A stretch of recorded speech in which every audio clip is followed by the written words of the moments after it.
ಅಂಗಡಿಗಳಲ್ಲಿ ಕನ್ನಡವೇ ಸಾರ್ವಭೌಮ, ಕನ್ನಡ ನಾಮಫಲಕಗಳನ್ನು ಹಾಕಬೇಕು ಅಂತ ಈಗಾಗಲೇ ಸರ್ಕಾರ ಬೆಂಗಳೂರಿನ ಅಂಗಡಿ ಮುಂಗಟ್ಟುಗಳಿಗೆ ಹೇಳಿದೆ. ವಾಣಿಜ್ಯ ಮಳಿಗೆಗಳಲ್ಲಿ ಕನ್ನಡ ಅಳವಡಿಕೆಗೆ ನಿಗದಿಪಡಿಸಿದ್ದ ಗಡುವನ್ನು ವಿಸ್ತರಿಸಲಾಗಿದೆ. ಹೌದು, ಈ ಕುರಿತು ಎಕ್ಸ್ ಖಾತೆಯಲ್ಲಿ ಪೋಸ್ಟ್ ಮಾಡಿರುವ ಡಿಸಿಎಂ ಡಿಕೆ ಶಿವಕುಮಾರ್, ಬೆಂಗಳೂರಿನ ಎಲ್ಲ ಅಂಗಡಿ ಮುಂಗಟ್ಟುಗಳು, ವಾಣಿಜ್ಯ ಮಳಿಗೆಗಳು ಮೊದಲಾದ ಕಡೆ 60% ಕನ್ನಡ ನಾಮಫಲಕಗಳನ್ನು ಅಳವಡಿಸಲು ಹೆಚ್ಚಿನ ಸಮಯ ಬೇಕೆಂಬುದನ್ನು ಪರಿಗಣಿಸಿ ಈಗಾಗಲೇ ನೀಡಲಾಗಿದ್ದ ಗಡುವನ್ನು 2 ವಾರಗಳ ಕಾಲ ವಿಸ್ತರಿಸಲಾಗಿದೆ ಅಂತ ತಿಳಿಸಿದ್ದಾರೆ. ಹಾಗಾಗಿ ನಮ್ಮ ಹೃದಯದ ಭಾಷೆಯನ್ನು ಎತ್ತಿ ಹಿಡಿಯುವುದು ಬಹು ಮುಖ್ಯ.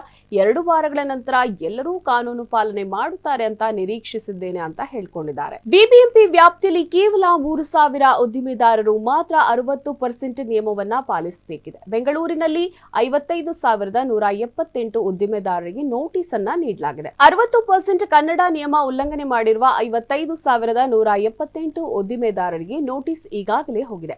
ನೋಟಿಸ್ ನೀಡಿದ ಬಳಿಕ ಈ ಉದ್ದಿಮೆದಾರರು 60% ಕನ್ನಡ ನಾಮಫಲಕವನ್ನು ಅಳವಡಿಸಿದ್ದಾರೆ.